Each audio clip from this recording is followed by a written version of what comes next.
ഞങ്ങളൊന്ന് മുട്ടബേലുണ്ട് കഴിക്കാൻ വേണ്ടി വന്നേക്കാണ്ട്. അപ്പോൾ മുട്ടബേൽ എന്ന് പറയുമ്പോൾ നിങ്ങൾക്ക് എല്ലാവരും കഴിച്ചിട്ടൊക്കെ ഉണ്ടാവും. ഈ സാധനം പൊരി കൊണ്ടുള്ള ഒരു വെറൈറ്റിയാണ്. അപ്പോൾ മുട്ടയൊക്കെ പൊട്ടിച്ചൊഴിച്ചിട്ട് അതിൽ സോസ് ഒഴിച്ച് കഴിക്കാമെന്ന് പറഞ്ഞാൽ നല്ല ടേസ്റ്റാണ്. അപ്പോൾ ഇതിങ്ങനെയൊക്കെയാണ് ആ സാധനങ്ങൾ ഉണ്ടാക്കുക. അപ്പോൾ ഞങ്ങൾ കഴിച്ചിട്ട് അതിൻ്റെ അഭിപ്രായങ്ങൾ കഴിച്ചവരൊക്കെ ഒന്ന് കമൻറ്റ് ചെയ്യാം കേട്ടോ. എങ്ങനെയുണ്ട് സാധനം എന്നുള്ളത് കമൻറ്റ് ബോക്സിൽ കമൻറ്റ് ചെയ്യണം.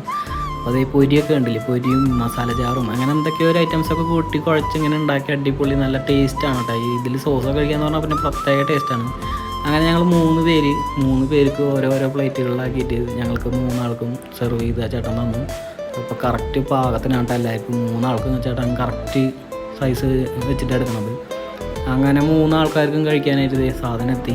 അതോടൊപ്പം തന്നെ സോസൊക്കെ ഒഴിച്ച് കഴിക്കാമെന്ന് പറഞ്ഞാൽ അടിപൊളിയാണ്. പിന്നെ ഒരു മസാല ജാറ് കിട്ടും. ആ മസാല ജാറും കൂടി കഴിക്കുമ്പോൾ നല്ല ടേസ്റ്റാണ്. അപ്പോൾ അതും കഴിച്ചു. ആഹാ അടിപൊളി. അതൊക്കെ കഴിച്ച് കഴിഞ്ഞിട്ട് പിന്നെ ഒരു സാധനം കിട്ടും, ഈ ബൂരിയുടെ ഒപ്പം മസാല ജാറ് വെച്ചിട്ട്. അപ്പോൾ അതും കൂടി കഴിക്കുകയാണെങ്കിൽ നല്ല ടേസ്റ്റാണ്. അപ്പോൾ എല്ലാവരും ഒന്ന് ട്രൈ ചെയ്യാം.